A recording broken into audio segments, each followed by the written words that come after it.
உடுமலைப்பேட்டை இந்த பகுதியில் வந்து பார்த்திங்கன்னா விசாரணைக்காக அழைத்து செல்லப்பட்ட ஒரு விசாரணை கைதியை வந்து சடலமாக மீட்டிருக்காங்க.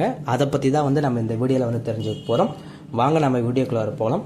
அதுக்கு முன்னாடி நீங்கள் இப்போ தான் வந்து மிஸ்டர் பிரதாப் ஸ்டூடியோ யூடியூப் சேனலுக்கு வந்து வரீங்கன்னா ஃபாலோ பண்ணாதீங்க, ஃபாலோ பண்ணிக்கோங்க. உங்கள் ஃப்ரெண்டுகளுக்கும் வந்து ஷேர் பண்ணுங்கள். அப்போ தான் வந்து தமிழ்நாட்டில் என்ன விதமான நியூஸ் வந்து வந்தாலும் உங்களுக்கு வந்து ஷார்ட் அண்ட் ஸ்வீட்ஸாக வந்து நான் சொல்லுவேன். வாங்க நம்ம வீடியோக்குள்ளார போகலாம்.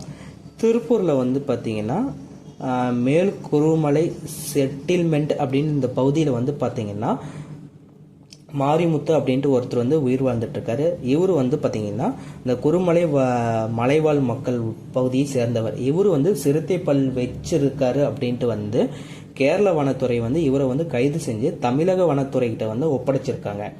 இப்படி இவர் ஒப்படைச்சிருக்கும் போது பார்த்தீங்கன்னா விசாரணைக்காக வந்து உடுமலைப்பேட்டை வனச்சாரக அலுவலகத்துக்கு வந்து இவர் வந்து அனுப்பி வைக்கிறாங்க. அப்படி விசாரணைக்காக அனுப்பி வைக்கப்பட்ட இவர் வந்து பார்த்தீங்கன்னா சடலமாக உடுமலைப்பேட்டை வனச்சாரக அலுவலகத்துடைய கழிவறையில் வந்து சடலமாக மீட்கப்பட்டிருக்காங்க.